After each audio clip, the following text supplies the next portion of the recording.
Assalamualaikum semuanya. Apa kabar kalian? Semoga dalam keadaan sehat dan dilancarkan rezekinya oleh Allah. Amin ya robbal alamin. Dikisahkan suatu hari anak lelaki Abu Nawas mulai berulah. Ia suka berbohong, malas belajar dan sering ngambek kalau tidak dibelikan mainan. Istrinya mengadu, "Abu Nawas, didik anakmu itu. Kalau tidak, nanti tumbuh jadi pengacau pasar, seperti kamu dulu waktu remaja." Abu Nawas hanya tersenyum. "Tenang, besok aku akan mendidiknya dengan 1 sendok gula." "Apa? Gula? Anakmu butuh disiplin, bukan diabetes," teriak sang istri. Tapi Abu Nawas tetap tenang. Abu Nawas memanggil anaknya dan berkata, "Nak, hari ini ayah mau ajak kamu belajar satu hal penting." Anaknya mengeluh, "Belajar lagi? Males ya." Abu Nawas mengeluarkan sebutir telur mentah dan meletakkannya di atas kepala anaknya. "Pegang ini baik-baik. Jangan sampai jatuh. Kalau bisa jaga 10 menit, kamu dapat 1 sendok gula." Anaknya langsung semangat. "Baik, ayah." 1 menit, 2 menit, anak itu mulai gelisah. "Gatel nih kepala. Jangan goyang. Telurnya bisa jatuh." 5 menit kemudian, "Ya, kakak lewat dan mau ganggu aku. Kalau kamu marah, kamu bisa jatuhin telur itu. Tapi aku kesel." Kesabaran itu menjaga sesuatu yang berharga, seperti menjaga telur itu. 10 menit berlalu, anaknya berhasil menjaga telur tetap utuh. Abu Nawas memberinya 1 sendok gula. Anaknya tersenyum, "Asik, enak." Lalu Abu Nawas berkata, "Nah, kamu tahu, menjaga kejujuran, kesabaran, dan ketekunan itu seperti menjaga telur di kepalamu. Kalau kamu ceroboh, semua bisa pecah. Tapi kalau kamu tenang dan hati-hati, hasilnya manis, seperti gula." Anaknya berkata pada ibunya, "Ibu, mulai besok aku mau rajin, nggak mau bohong lagi. Soalnya aku mau jadi anak yang bisa menjaga telur." Ibunya bingung, apa hubungannya anak rajin sama telur? Abu Nawas menjawab santai, "Semua pendidikan itu bisa masuk, asal dikemas seperti mainan dan hadiah. Itulah metode Abu Nawas University." Kisah selanjutnya. Dikisahkan suatu hari Abu Nawas ingin bersedekah untuk mencari pahala.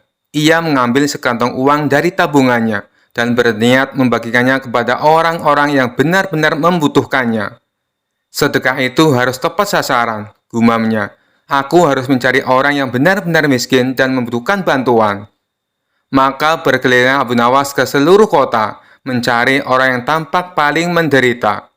Di tengah perjalanan, ia melihat seorang pria berpakaian lusuh, wajahnya penuh kesedihan, dan tubuhnya tampak kurus kering. "Inilah dia," pikir Abu Nawas.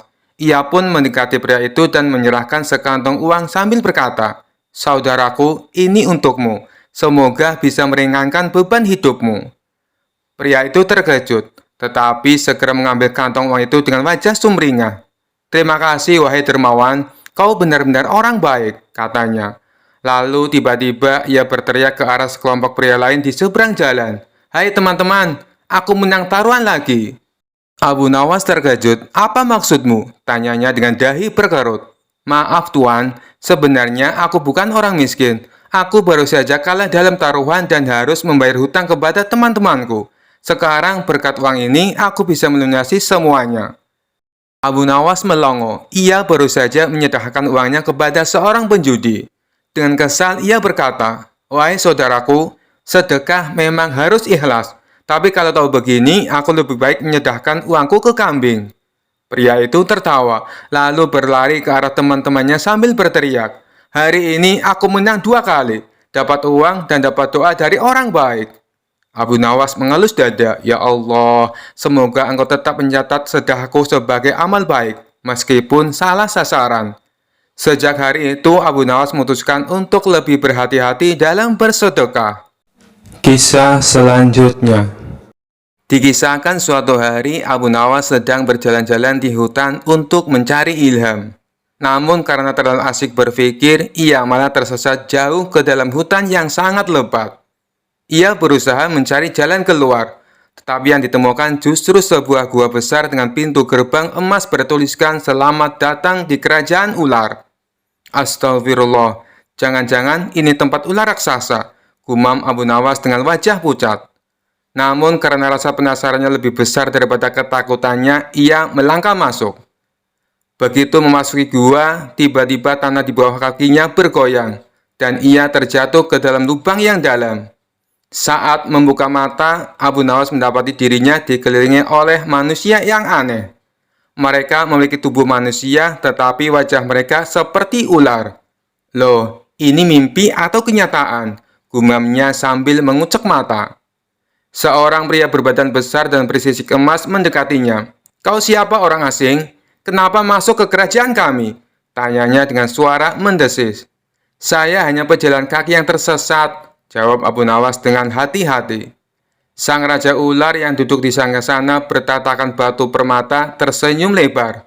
"Baiklah, karena kau telah datang ke sini, kau harus menerima hukuman atau hadiah." "Hadiah? Tentu saja," jawab Abu Nawas tanpa pikir panjang.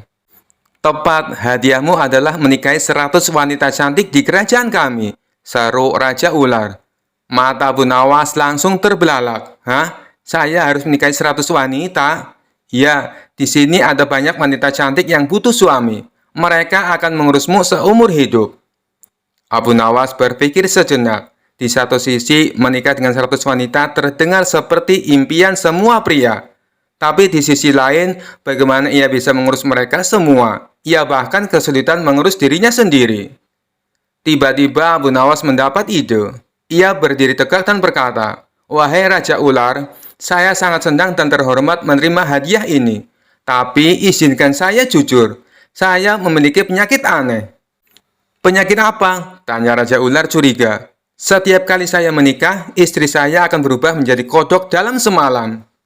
Raja Ular dan para wanita cantik langsung saling pandang dengan wajah ngeri. "Tidak mungkin," seru salah satu wanita. "Ya, sungguh, sudah banyak yang menjadi korban. Jika kalian ingin menikah denganku, siap-siap saja menjadi kodok esok pagi," jawab Abu Nawas dengan wajah serius.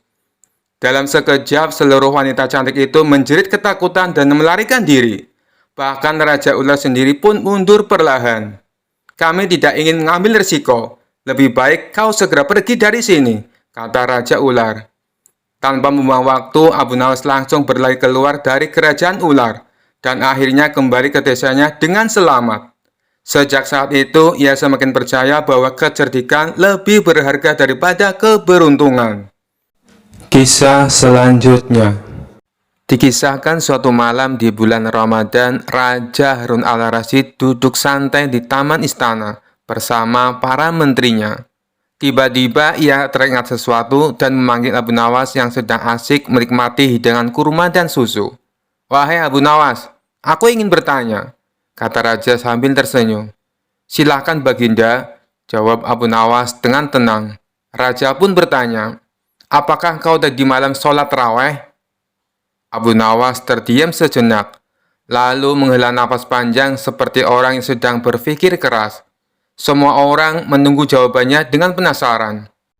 Tiba-tiba dengan wajah serius, Abu Nawas berkata, "Baginda, apakah hamba harus menjawab dengan jujur atau dengan jawaban yang menyenangkan hati Baginda?" Raja terkejut. "Tentu saja aku ingin jawaban yang jujur." Abu Nawas pun tersenyum dan berkata, "Baiklah kalau begitu.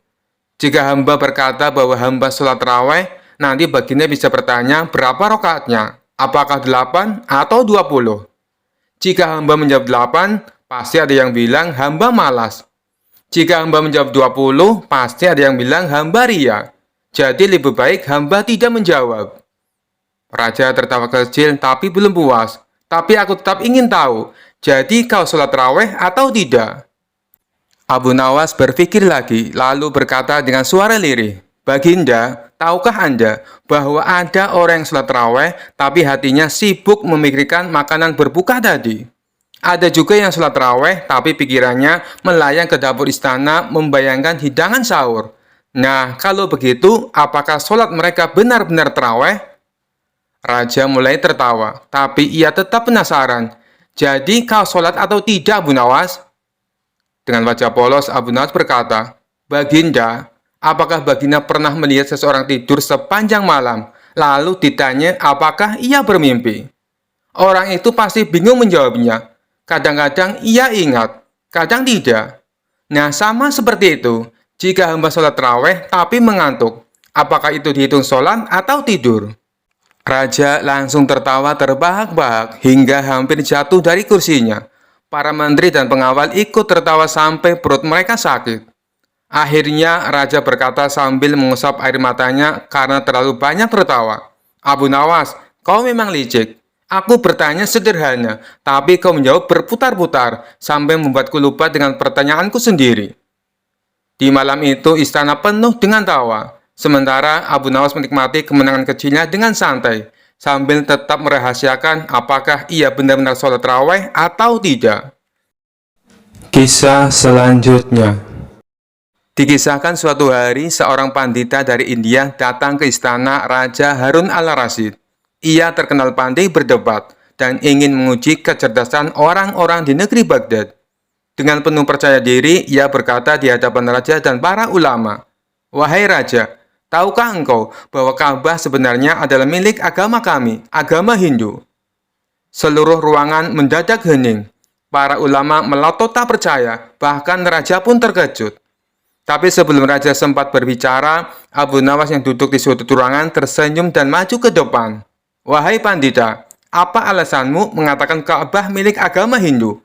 tanya Abu Nawas dengan santai. Sang pandita tersenyum puas, mengira ia bisa memenangkan perdebatan ini dengan mudah. Ia menjawab, "Ka'bah adalah bangunan berbentuk kubus. Dalam ajaran kami, dewa-dewa kami juga disembah dalam kuil berbentuk kubus. Itu berarti Ka'bah adalah tempat ibadah kami." Mendengar itu, Abu Nawas hanya mengangguk-angguk sambil tersenyum. Lalu ia berkata, "Wahai pandita, aku paham sekarang. Jadi menurutmu sesuatu yang mirip berarti milik yang satu sama lain?" Pandita mengangguk dengan penuh keyakinan. "Benar sekali, karena Ka'bah mirip dengan kuil Hindu, maka ia milik agama kami." Abu Nawas tertawa kecil lalu berkata, "Baiklah kalau begitu, aku punya pertanyaan untukmu. Bukankah di India ada banyak sungai, dan di Baghdad juga ada sungai? Lalu apakah Baghdad juga milik India?" Pandita itu terdiam, tapi ia tetap bersikeras. "Itu berbeda, aku berbicara tentang bentuk bangunan." Abu Nawas mengangguk lalu bertanya, "Baiklah, di India ada banyak sapi, dan di Baghdad juga ada sapi. Apakah itu berarti semua sapi di Baghdad adalah milik India?" Pandita mulai gelisah. "Tidak begitu," jawabnya dengan gagap. Abu Nawas tersenyum lebar. "Jadi, kalau ada dua benda yang mirip, itu tidak berarti satu milik yang lain, bukan?" Pandita mulai berkeringat, tapi Abu Nawas belum selesai.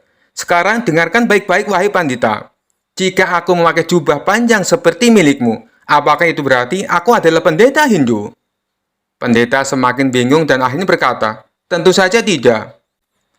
Lalu Abu Nawas berkata dengan tenang, "Begitu pula dengan Ka'bah. Walaupun bentuknya mirip dengan kuilmu, itu bukan berarti ia milik agamamu. Ka'bah sudah ada sejak zaman Nabi Ibrahim, jauh sebelum agama Hindu lahir. Itu adalah rumah ibadah bagi umat Islam, bukan milik siapapun selain Allah." Seluruh ruangan bersorak, tertawa dan bertepuk tangan untuk Abu Nawas. Sang raja pun tertawa terbahak-bahak dan berkata, "Pandita, engkau datang dengan penuh percaya diri, tapi pulang dengan kepala pusing karena Abu Nawas." Sang pandita hanya bisa menunduk malu, dan akhirnya pamit dengan wajah merah padam. Sementara itu, Abu Nawas menikmati kemenangan dan menikmati makanan lezat dari dapur istana. Kisah selanjutnya. Dikisahkan suatu hari, raja sedang bosan dan ingin menghibur diri. Ia pun memanggil Abu Nawas ke istana. "Abu Nawas, hari ini aku ingin menguji kecerdikanmu dalam perdebatan," kata raja sambil tersenyum licik. Abu Nawas yang sudah terbiasa menghadapi tantangan raja hanya mengangguk santai. "Hamba siap, Baginda."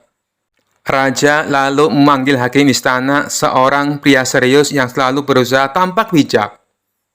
"Hari ini kau akan berdebat dengan hakim istana tentang keadilan. Siapa yang kalah harus jongkok di depan istana sampai matahari terbenam," kata sang raja. Para menteri dan pengawal tertawa. Mereka yakin hakim istana pasti menang karena ia ahli dalam hukum. Hakim istana membuka debat dengan suara lantang. Abu Nawas, menurutmu, apakah hukum harus selalu adil?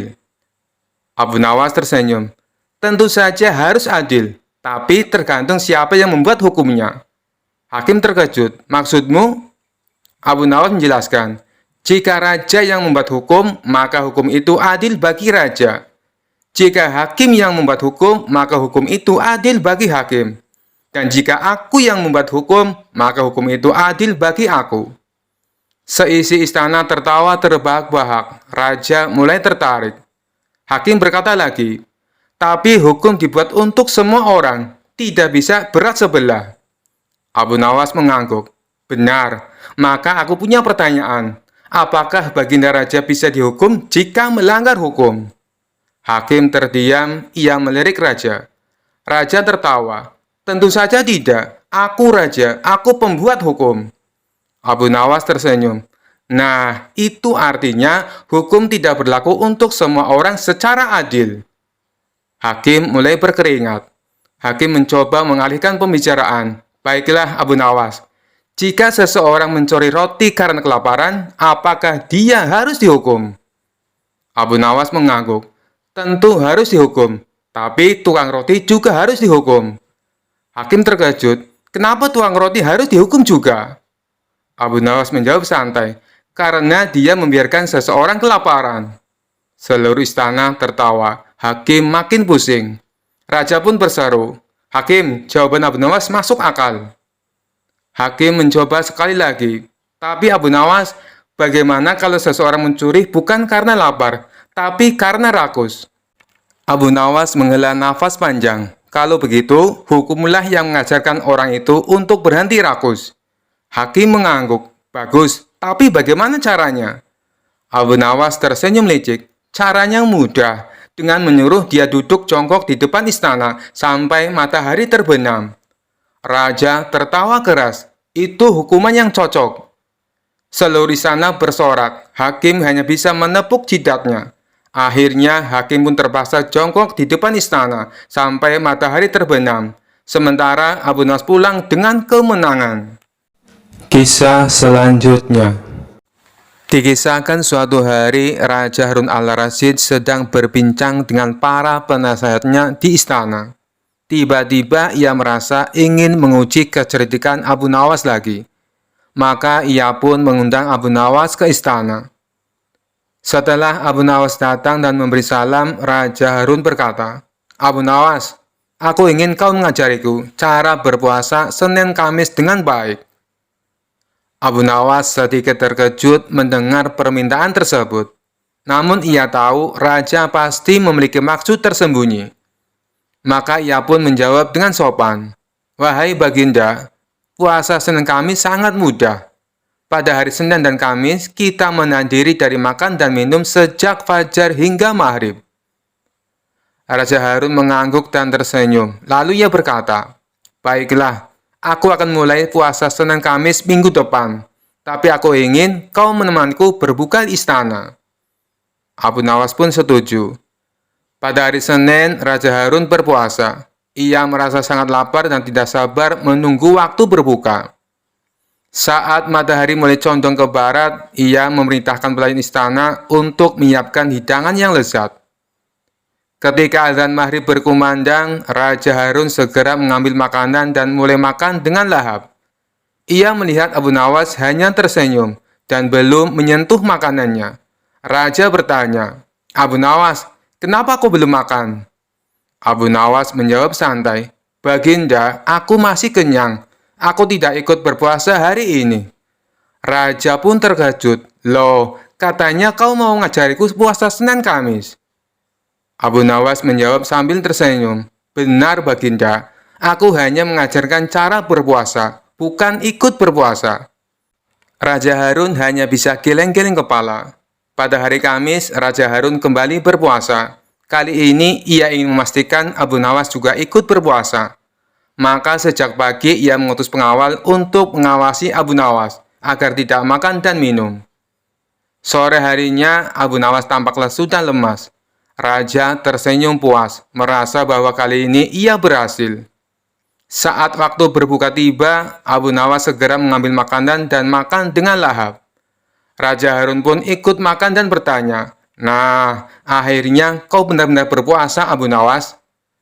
Namun Abu Nawas menjawab sambil tersenyum, "Tidak, Baginda. Hari ini aku hanya mengikuti cara Baginda berpuasa. Seharian aku berpura-pura lemas, seperti Baginda yang juga tampak lemah menjelang berbuka." Raja Harun pun tertawa terbahak-bahak. "Kau memang selalu punya cara untuk mengelabuhiku, Abu Nawas." Dan seperti biasa, Abu Nawas berhasil membuat sang raja tertawa dengan kecerdikannya. Kisah selanjutnya. Bulan Ramadan tiba, dan seperti biasa, Abu Nawas selalu punya cara unik dalam menjalankan ibadah puasa. Suatu malam, para sahabatnya datang ke rumahnya untuk mengajak sahur bersama. Namun ketika mereka sampai, mereka mendapati Abu Nawas masih tertidur pulas, bahkan mendengkur dengan nyenyak. "Abu Nawas, bangun, waktunya sahur," seru salah satu temannya sambil mengguncang tubuhnya. Tapi anehnya Abu Nawas tetap tidur dengan tenang dan hanya bergumam, "Aku sudah sahur." Teman-temannya bingung, "Bagaimana mungkin kau sudah sahur? Kami melihatmu tidur sepanjang malam." Dengan mata masih terpejam, Abu Nawas menjawab santai, "Sahur itu sunnah, bukan wajib. Jadi aku memilih cara paling mudah, aku sahur dalam mimpi." Teman-temannya semakin heran, "Maksudmu?" Abu Nawas tersenyum dalam tidurnya dan berkata, "Sebelum tidur, aku membayangkan makan roti hangat, daging panggang, dan susu segar. Dengan begitu, tubuhku merasa seperti sudah sahur, jadi aku tidak perlu repot bangun untuk sahur." Mereka tertawa terbahak-bahak. "Tapi Abu Nawas, apakah kau yakin mimpimu bisa membuatmu kenyang seharian?" Abu Nawas membuka matanya sebentar, tersenyum lalu menjawab, "Tentu saja tidak. Tapi setidaknya aku tidak perlu repot bangun dan bisa tetap tidur nyenyak." Semua orang kembali tertawa. Salah satu temannya pun berkomentar, "Baiklah kalau begitu, besok kami akan berbuka puasa dalam mimpi juga." Abu Nawas langsung terbangun. "Jangan, kalau berbuka harus nyata, karena kalau cuma mimpi, perutku bisa protes sepanjang malam." Mereka semua tertawa lagi. Sementara Abu Nawas akhirnya bangkit dan ikut sahur bersama. Kisah selanjutnya. Dikisahkan suatu hari, Raja Harun al-Rasyid mendapat kabar bahwa raja tetangganya, Raja Salman dari kerajaan sebelah, memiliki kebiasaan buruk. Ia terlalu mata keranjang. Setiap kali melihat wanita cantik, ia langsung tergila-gila dan seringkali berusaha mendekatinya tanpa peduli apakah wanita itu sudah bersuami ataupun tidak. Raja Harun al-Rasyid sangat prihatin dengan kelakuan Raja Salman ini. Ia pun memanggil Abu Nawas untuk mencari cara agar Raja Salman sadar dan berhenti bertingkah seenaknya. "Abu Nawas, aku ingin kau membuat Raja Salman sadar akan kesalahannya, tapi tanpa menyinggung perasaannya secara langsung. Bisa kau lakukan?" perintah Raja Harun al-Rasyid. Abu Nawas tersenyum penuh percaya diri. "Serahkan saja padaku, Baginda. Saya akan menyiapkan pelajaran yang tak akan ia lupakan." Abu Nawas pun menyusun rencana liciknya. Ia mengundang Raja Salman ke acara jamuan makan di istana Raja Harun al-Rasyid. Saat jamuan berlangsung, Abu Nawas menyuguhkan makanan-makanan lezat yang sudah ditata rapi di atas meja. Namun ada satu makanan yang paling menarik perhatian, sebuah hidangan daging panggang yang sangat harum dan menggiurkan. Ketika Raja Salman hendak mengambil daging itu, Abu Nawas dengan cepat menahannya. "Mohon maaf Baginda Salman, tetapi daging ini tidak boleh dimakan," kata Abu Nawas dengan serius. Raja Salman terkejut. "Kenapa tidak boleh? Bukankah ini untuk tamu kehormatan?" Abu Nawas mengangguk. "Benar Baginda, tapi daging ini sudah menjadi milik seseorang sebelum Baginda datang. Akan sangat tidak sopan jika Baginda mengambil sesuatu yang bukan milik Baginda." Raja Salman mengerutkan dahi. "Lalu mengapa diletakkan di atas meja kalau tidak boleh dimakan?" Abu Nawas tersenyum penuh arti.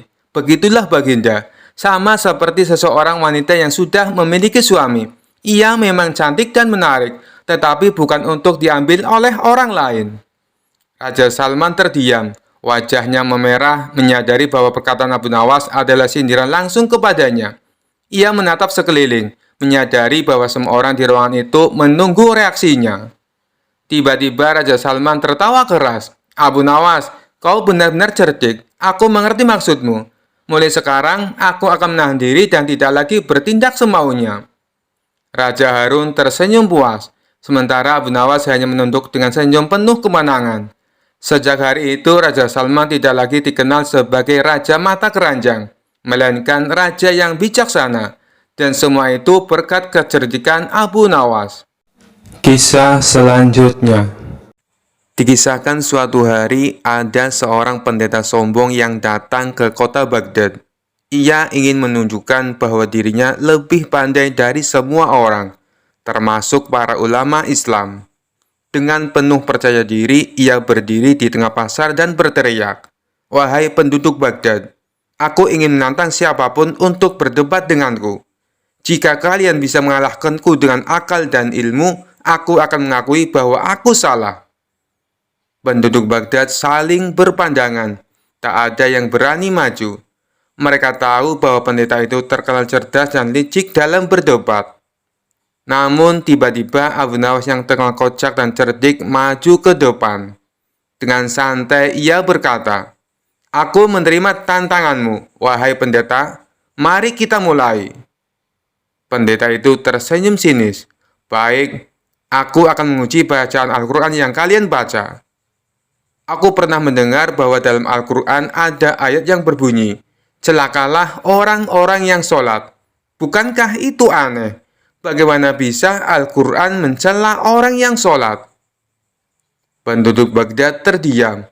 Mereka tahu bahwa pendeta itu sengaja hanya mengutip setengah ayat untuk menyesatkan pemahaman orang-orang. Namun Abu Nawas hanya tersenyum. "Wahai pendeta, aku juga ingin menguji kitab sucimu," katanya. Pendeta itu tertawa. "Silakan, tanyakan apa saja." Abu Nawas berkata, "Baiklah, aku pernah membaca dalam kitab sucimu, janganlah kamu mendekati ibadah." Aku tidak ingat lanjutannya, tapi karena itu tertulis di kitabmu, berarti ibadah memang dilarang, bukan? Pendeta itu langsung berteriak, "Tidak, kau telah memotong ayat. Kalimat lengkapnya adalah, janganlah kamu mendekati ibadah dalam keadaan mabuk." Abu Nawas tertawa. "Nah, begitu pula dengan ayat yang kau sebutkan tadi. Kalimat lengkapnya adalah, celakalah orang-orang yang sholat, yaitu orang-orang yang lalai dalam sholatnya. Jadi bukan sholatnya yang dicela, melainkan orang-orang yang malas dan tidak khusyuk." Pendeta itu langsung terdiam. Wajahnya memerah, malu karena jebakannya sendiri berbalik kepadanya. Penduduk Baghdad yang tadi diam kini tertawa dan bersorak. Mereka bertepuk tangan sambil berkata, "Hidup Abu Nawas, hidup kecerdasan." Akhirnya pendeta itu pergi dengan wajah merah padam. Sementara Abu Nawas kembali ke rumahnya dengan santai, menikmati kemenangan tanpa perlu marah-marah. Kisah selanjutnya. Suatu hari, dua saudara datang ke hadapan Abu Nawas dengan wajah masam dan tegang. Mereka sedang berseteru karena harta warisan dari orang tua mereka yang baru saja meninggal. Mereka berdebat dan berselisih tanpa henti. Masing-masing merasa berhak atas bagian yang lebih besar.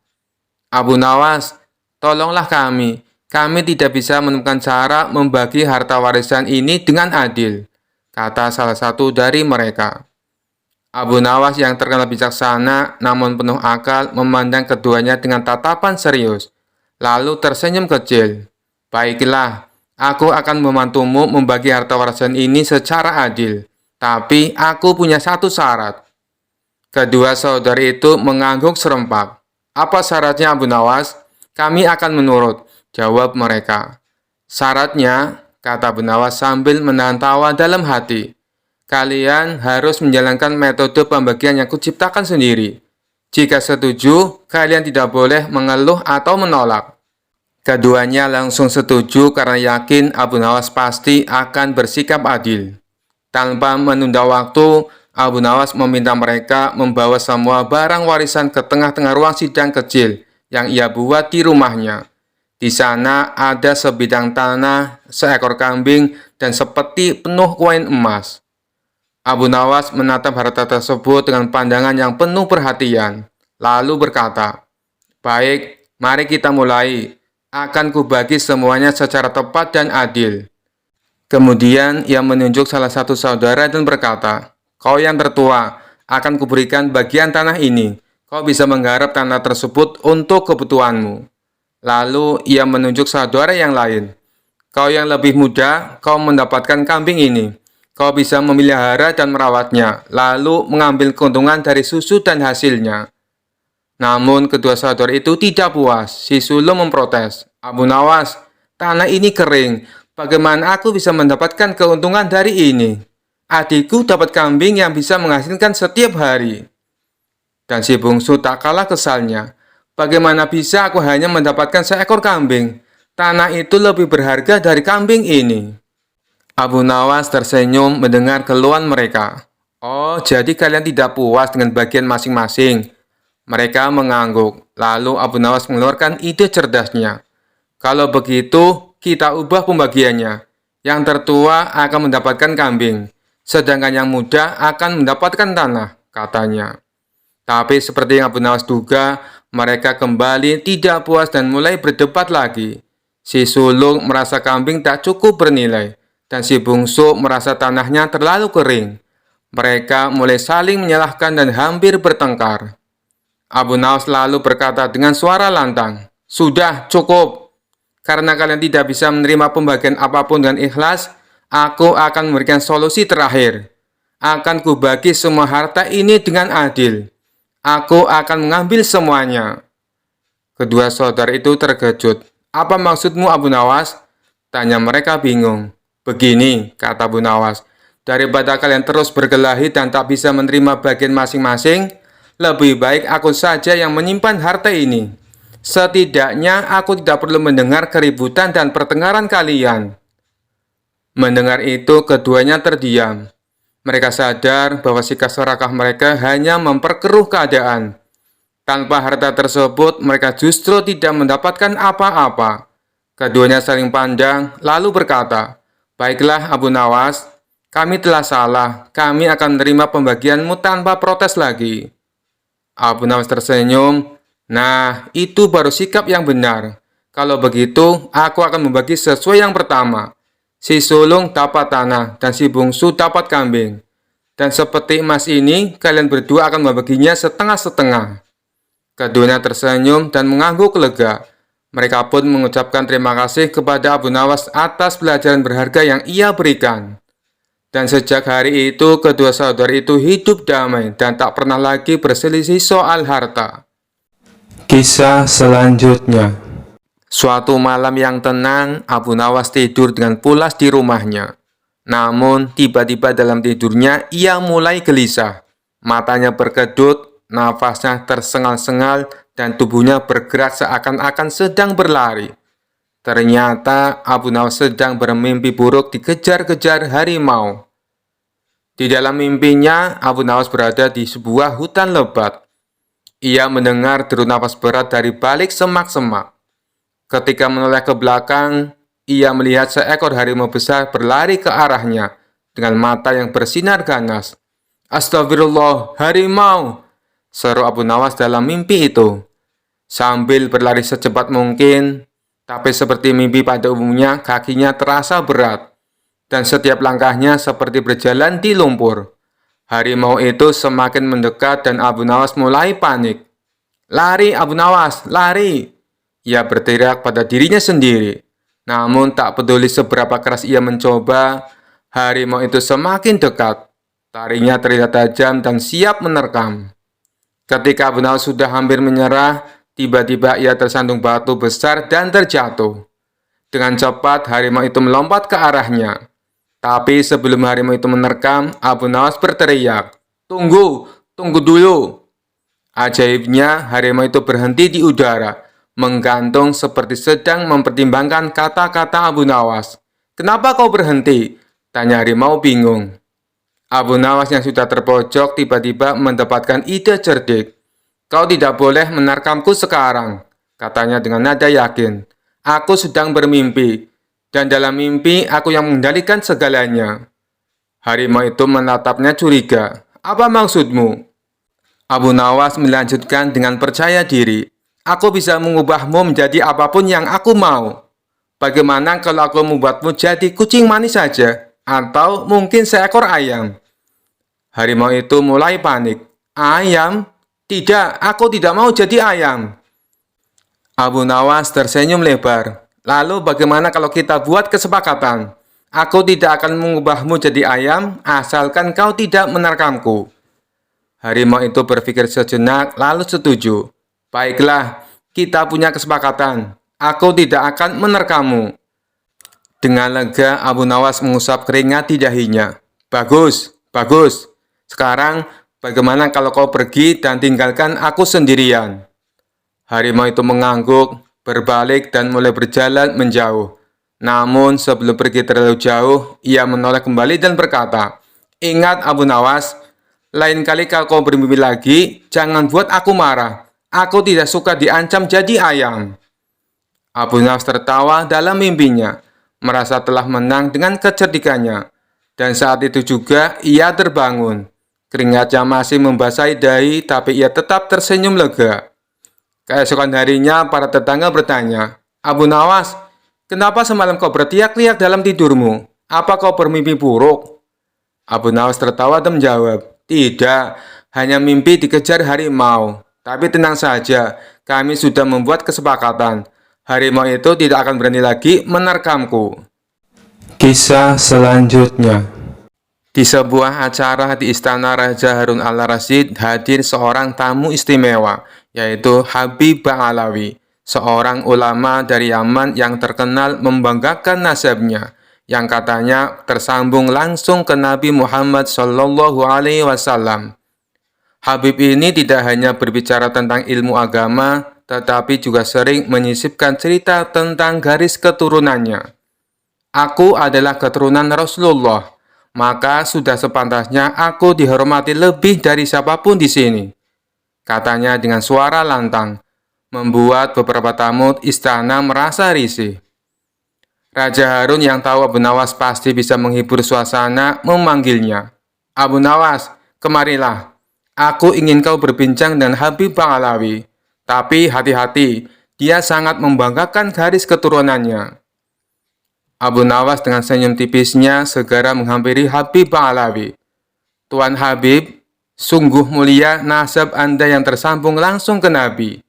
Saya ini hanya rakyat biasa. Tapi bolehkah saya bertanya?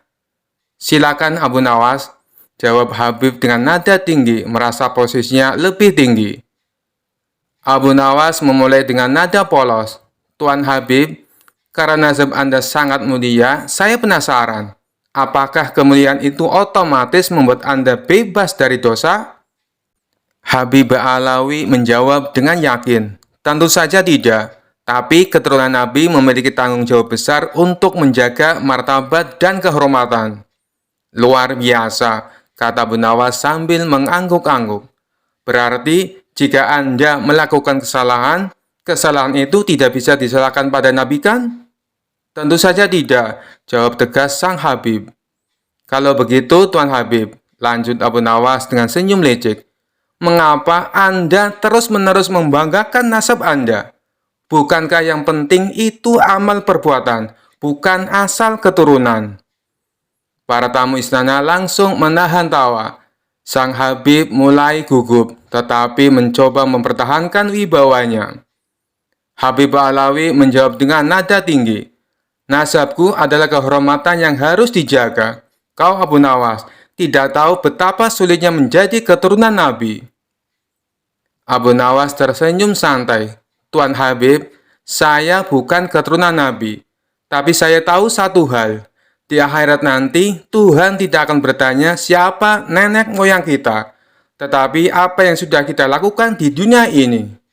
Sang Habib mulai terpojok, tetapi tetap mencoba membalas. Tapi Abu Nawas, kau harus tahu, aku ini ibarat akar yang mulia, sedangkan kau mungkin hanya ranting liar yang tumbuh di mana-mana. Abu Nawas tertawa kecil. Tuan Habib, akar memang penting, Tapi jika pohonnya tidak berbuah, apa gunanya? Sedangkan ranting liar seperti saya, meskipun kecil, kadang bisa memberi buah yang manis. Raja Harun al-Rasyid langsung tertawa terbahak-bahak mendengar jawaban Abu Nawas. Para tamu pun ikut tertawa, sementara wajah Habib mulai memerah karena malu. Melihat suasana semakin panas, Abu Nawas menambahkan, "Tuan Habib, jangan marah.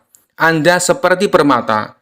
Saya seperti batu biasa. Tapi ingat, bahkan permata tetap harus diasah agar berharga.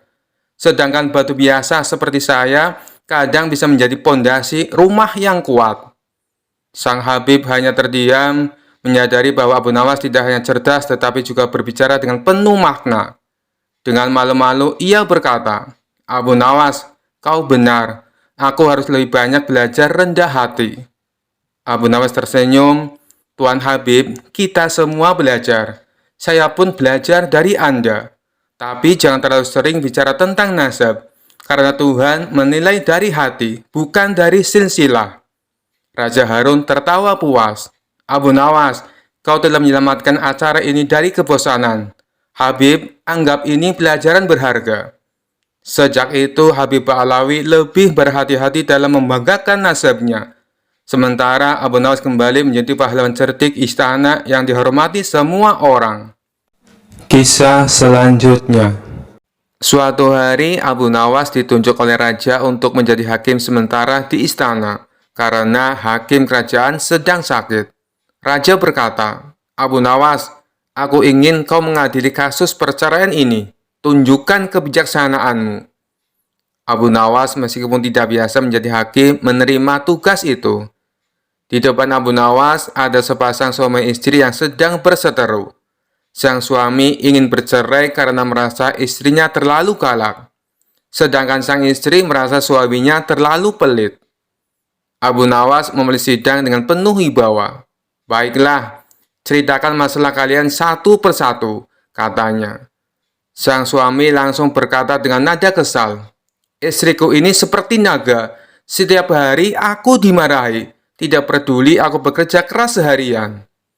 Sang istri tidak mau kalah. "Dia ini pelitnya luar biasa. Bahkan untuk makan, aku harus hitung-hitung dulu agar tidak dimarahi."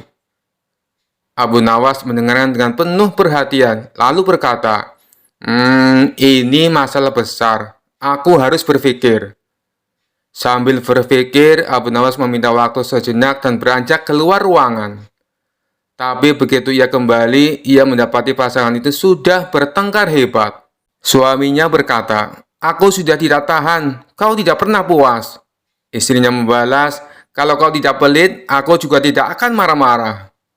Abu Nawas bingung bagaimana cara menyelesaikan pertikaian itu tanpa memperlukan dirinya sendiri.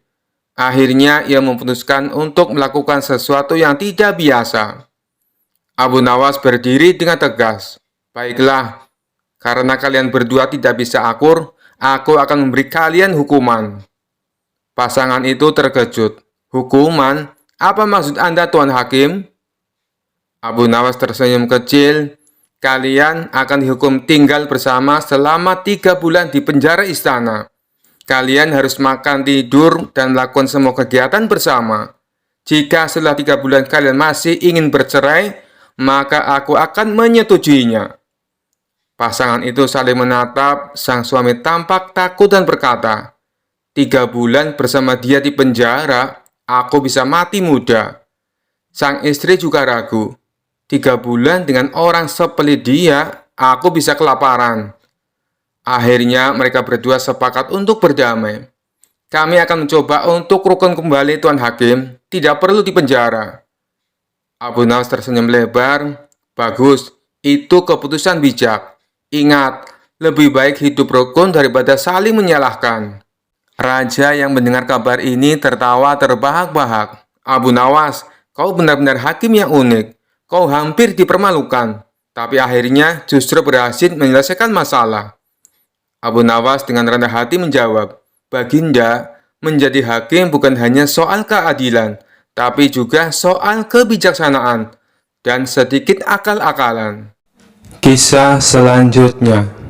Suatu hari, raja mendengar kabar tentang ilmu halimun, ilmu untuk menghilang, yang konon dimiliki oleh para ahli dari negeri seberang. Dengan penuh rasa ingin tahu, Raja memanggil Abu Nawas dan memberi tugas yang cukup aneh. Abu Nawas, aku ingin kau mencari ilmu Halimun. Aku ingin tahu rasanya menghilang, kata Raja dengan penuh semangat. Abu Nawas mengerutkan dahi, menyadari bahwa ini akan jadi tugas yang rumit. Namun dia tersenyum dan berkata, "Baik, Baginda, beri saya waktu seminggu untuk mencari ilmu tersebut, dan saya akan kembali dengan hasilnya." Raja pun setuju dan Abu Nawas pergi meninggalkan istana. Namun bukannya pergi ke negeri seberang, Abu Nawas malah pergi ke sebuah desa kecil untuk berpikir keras sambil beristirahat. Setelah seminggu, dia kembali ke istana dengan pakaian dan wajah yang penuh keyakinan. "Baginda," seru Abu Nawas dengan serius, "saya telah berhasil menemukan ilmu Halimun. Saya akan membuktikannya sekarang."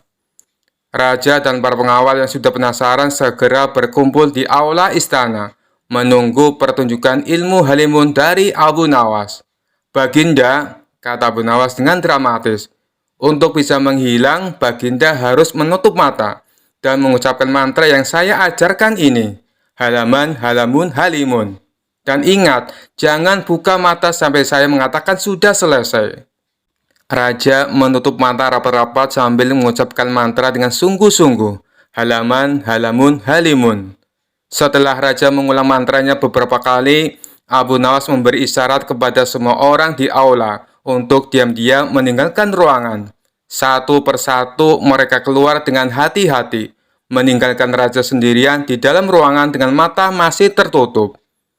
Setelah beberapa saat, Raja mulai merasa aneh, lalu membuka mata perlahan. Dia melihat ruangan kosong melompong, tidak ada siapapun, hanya dirinya sendiri. "Luar biasa," gumam sang raja. "Ilmu Halimun ini benar-benar berhasil. Aku telah menghilang, sehingga tidak ada yang bisa melihatku." Raja berjalan mondar-mandir dengan bangga, merasa sangat puas dengan keberhasilannya. Dia bahkan mulai menari-nari kecil, merayakan ilmunya yang dianggap berhasil. Tak lama kemudian, Abu Nawas masuk kembali bersama para pengawal dan berkata, "Baginda, kami sudah melihat kehebatan Anda menghilang. Itu sungguh menakjubkan."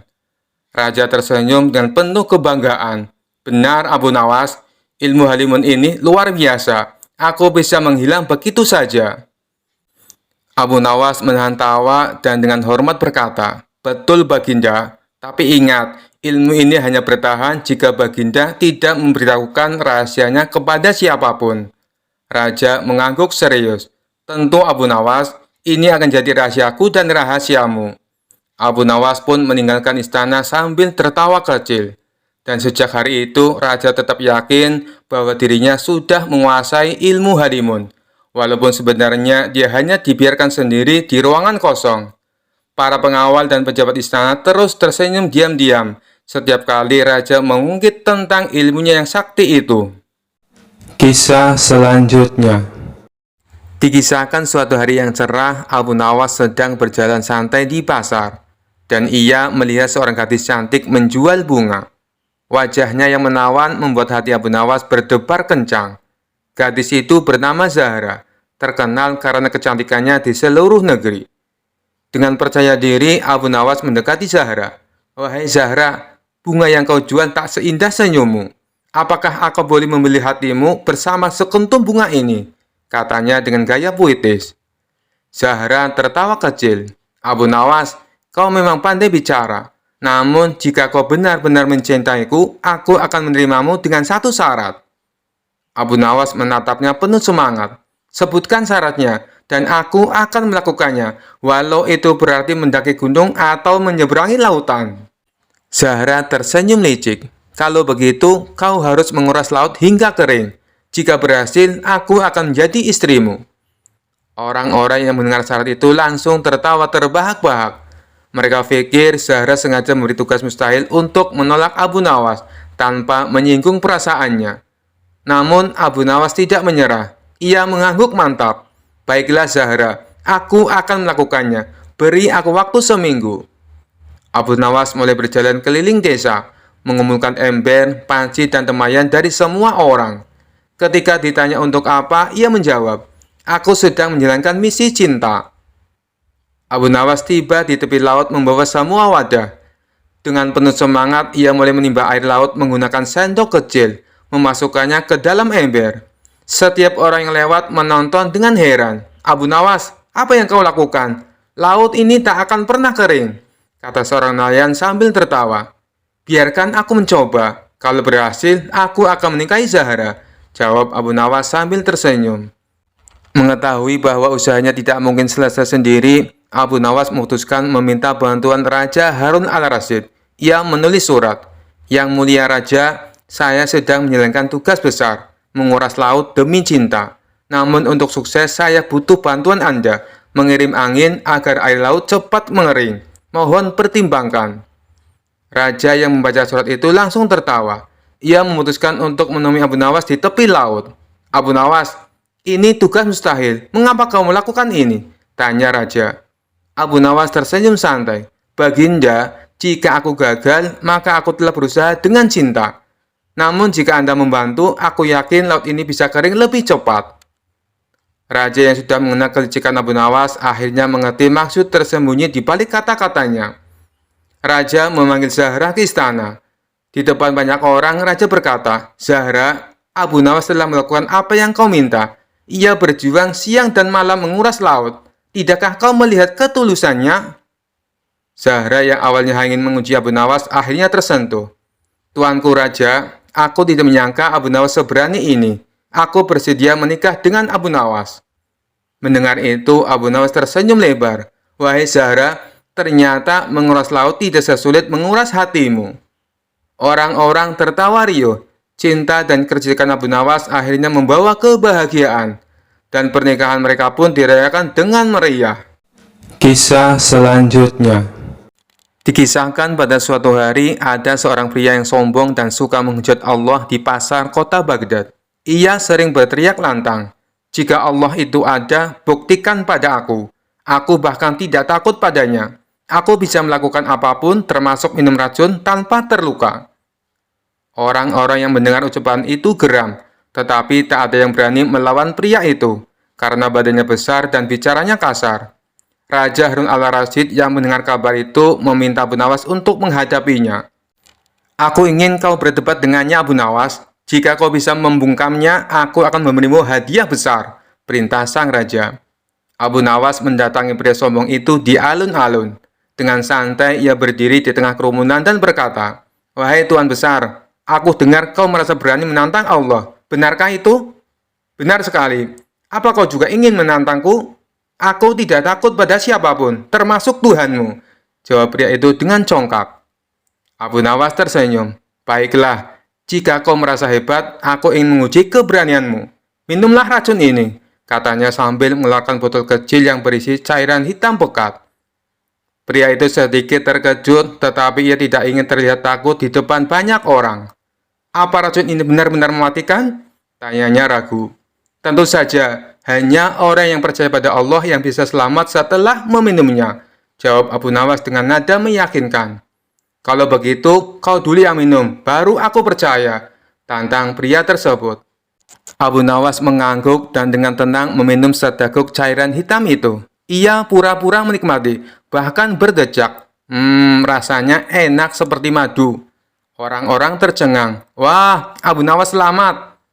Pria sombong itu tidak mau kalah. Ia mengambil botol tersebut dan menenggak isinya.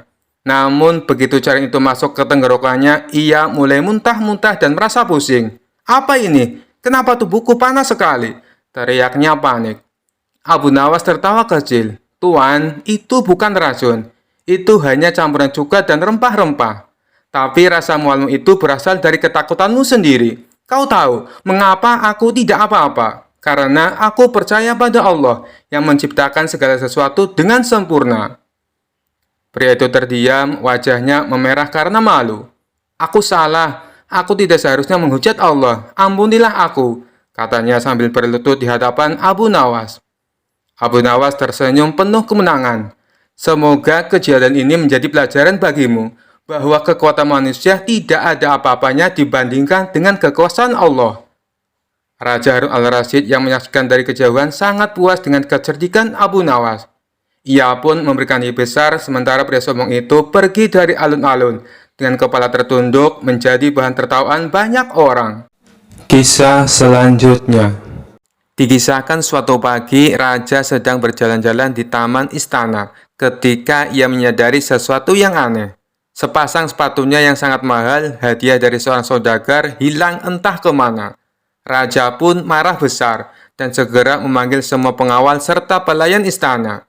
Siapa yang berani mencuri sepatuku? Cari sampai ketemu, atau kalian semua akan dihukum, bentak raja dengan wajah merah padam. Para pengawal langsung sibuk mencari ke seluruh sudut istana, tetapi hasilnya nihil. Tidak ada jejak sepatu itu. Raja semakin marah. Kalau begini, panggil Abu Nawas. Hanya dia yang bisa menyelesaikan masalah ini. Abu Nawas pun datang dengan wajah tenang seperti biasanya. Abu Nawas, kata raja sambil menatap tajam. Sepatu kesayanganku hilang di dalam istana. Aku ingin kau menemukannya, atau aku akan menjadikanmu sebagai tersangka utama. Abu Nawas mengangguk dengan santai. Baginda, jika sepatu itu hilang di istana, berarti pelakunya ada di antara orang-orang di istana. Beri saya waktu untuk menemukan pencurinya. Raja setuju dan semua orang di istana dikumpulkan di aula besar. Abu Nawas berdiri di depan umum dan berkata, "Aku punya cara ampuh untuk menemukan pencuri sepatu raja. Di sini ada tongkat-tongkat kayu. Aku akan memberikan masing-masing satu tongkat kepada kalian. Tongkat ini adalah tongkat ajaib." Semua orang terlihat bingung. "Tongkat ini," lanjut Abu Nawas, "akan bertambah panjang 1 jengkal jika dipegang oleh pencuri. Jadi besok pagi kembalikan tongkat ini padaku dan kita akan tahu siapa pencurinya." Setiap orang menerima tongkat dan pulang dengan perasaan gelisah. Keesokan harinya, semua orang kembali ke aula dengan membawa tongkat masing-masing. Abu Nawas memeriksa satu persatu tongkat yang dikembalikan. Ketika sampai pada salah satu pelayan, ia langsung menunjuk sambil berkata, "Inilah pencuri sepatu raja." Raja terkejut. "Bagaimana kau bisa tahu?" Abu Nawas tersenyum dan menjelaskan, "Baginda, tongkat ini sebenarnya bukan tongkat ajaib. Saya hanya menakut-nakuti mereka. Pelayan ini karena takut ketahuan telah memotong tongkatnya sendiri agar tidak bertambah panjang. Lihat, tongkatnya lebih pendek dari yang lain." Semua orang terkejut melihat tongkat pelayan itu memang lebih pendek. Pelayan itu akhirnya mengaku telah mencuri sepatu raja dan menyembunyikannya di gudang. Sepatu pun ditemukan dan raja sangat senang. "Abu Nawas, kau memang cerdas. Aku tak tahu apa yang akan kulakukan tanpa dirimu," ujar raja sambil tertawa lega. Abu Nawas memungkuk hormat dan menjawab, "Terima kasih Baginda. Kalau sepatu hilang lagi, saya siap membantu. Tapi untuk berjaga-jaga, mungkin Baginda harus menyimpan sepatu di tempat yang lebih aman." Semua orang tertawa mendengar itu, termasuk sang raja. Kisah selanjutnya. Dikisahkan pada suatu malam yang sunyi, Abu Nawas sedang duduk di beranda rumahnya. Tiba-tiba muncul sesosok makhluk aneh dengan tanduk kecil dan ekor melingkar. Makhluk itu adalah setan yang datang dengan sebuah gulungan kertas di tangannya. "Abu Nawas," panggil setan itu dengan suara serak. Abu Nawas yang sedang melamun hampir terjungkal dari tempat duduknya. "Astagfirullah, siapa kau? Dan apa maumu di sini malam-malam begini?" tanyanya dengan mata terbelalak. "Aku adalah penguji dari dunia setan. Kau telah kami pantau sebagai manusia yang cerdik dan licik, hampir menyaingi kecerdikan kami para setan. Jadi kami memutuskan untuk menguji kehebatanmu," kata setan itu sambil menyerahkan gulungan kertas. Abu Nawas menerima gulungan itu dan membacanya keras-keras. Undangan ujian resmi dari Akademi Setan. Ia terkejut sekaligus geli. "Besok malam, datanglah ke hutan gelap untuk menjalani ujian kami. Jika kau lulus, kau akan mendapatkan sertifikat kelulusan dari kami," lanjut setan itu sebelum menghilang. Ketika malam tiba, Abu Nawas datang ke hutan gelap dengan rasa penasaran. Di sana, ia disambut oleh para setan yang sudah menyiapkan 3 ujian berat. Setan pertama membawa Abu Nawas ke sebuah gua gelap penuh suara menyeramkan. "Jika kau bisa melewati gua ini tanpa berteriak ketakutan, kau lulus ujian pertama," kata setan tersebut. Abu Nawas tersenyum, lalu mulai berjalan dengan tenang sambil menyanyikan lagu anak-anak keras-keras. Setan-setan yang mencoba menakutinya malah bingung dan menutup telinga karena suara nyanyinya begitu sumbang. Ia pun lulus ujian pertama. Setan kedua mencoba membuat Abu Nawas marah. Ia mencubit, menjambak, bahkan menyiram air dingin ke kepala Abu Nawas. Abu Nawas tetap tenang. Aduh, setan ini seperti anak kecil yang cari perhatian. Kasihan sekali, katanya dengan santai. Setan itu akhirnya menyerah karena Abu Nawas tidak terpancing emosi. Ujian terakhir adalah menghadapi setan yang berubah menjadi gadis cantik. Setan itu mendekati Abu Nawas dengan senyuman manis dan berkata, "Abu Nawas, tidakkah kau tertarik padaku?" Abu Nawas menatapnya sambil menghela nafas. "Tertarik? Tidak sama sekali. Kau ini setan, bukan manusia. Kalau kau ingin memikatku, coba datang dengan membawa sepanci gulai kambing. Itu baru tawaran yang sulit kutolak." Setan itu langsung berubah kembali ke wujud aslinya karena malu. Setelah berhasil melewati semua ujian, Abu Nawas diberi sertifikat resmi yang bertuliskan, "Abu Nawas, manusia yang lebih licik dari setan." Setan yang menyerahkan sertifikat itu berkata, "Kau adalah manusia pertama yang berhasil lulus ujian dari kami. Tapi tolong jangan sebarkan ini, atau kami bisa kehilangan pekerjaan." Abu Nawas hanya tertawa sambil membawa pulang sertifikatnya. Ia menyimpannya di lemari sebagai kenang-kenangan lucu dari malam yang tak terlupakan. Kisah selanjutnya. Dikisahkan suatu hari seorang profesor ahli fisika dari negeri seberang datang ke kerajaan. Ia dikenal sangat pintar dan sering memperdebatkan orang-orang tentang hukum alam. Raja yang suka hiburan memanggil Abu Nawas ke istana. "Abu Nawas, kau harus berdebat dengan profesor fisika ini. Jika kau menang, aku akan memberimu hadiah besar. Jika kau kalah, kau pasti tahu akibatnya." Abu Nawas mengangguk dengan senyum santai. "Baik, Baginda, saya siap." Profesor itu tersenyum sinis. "Aku akan bertanya sesuatu tentang ilmu fisika. Jika kau bisa menjawab, aku akan mengaku kalah." "Silakan, Tuan Profesor," kata Abu Nawas. Profesor itu mengambil batu dan melemparnya ke atas. Batu itu jatuh kembali ke tanah. "Lihat, ini adalah hukum gravitasi. Semua benda yang dilempar ke atas pasti akan jatuh ke bawah. Sekarang, coba kau bantah teoriku." Abu Nawas berpikir sejenak. Lalu ia berdiri, mengambil sorbannya dan melemparnya ke atas. Karena sorbannya ringan dan angin sedang bertiup, sorban itu justru terbang dan melayang-layang di udara sebelum jatuh jauh dari tempatnya berdiri. "Lihat," kata Abu Nawas, "benda yang dilempar ke atas tidak selalu jatuh ke bawah. Buktinya, sorban saya malah terbang." Profesor terdiam. Ia mencoba menjelaskan, "Itu karena angin yang meniupnya." Abu Nawas tersenyum. "Oh, jadi sekarang ada faktor lain selain gravitasi. Berarti teori Anda tidak selalu benar."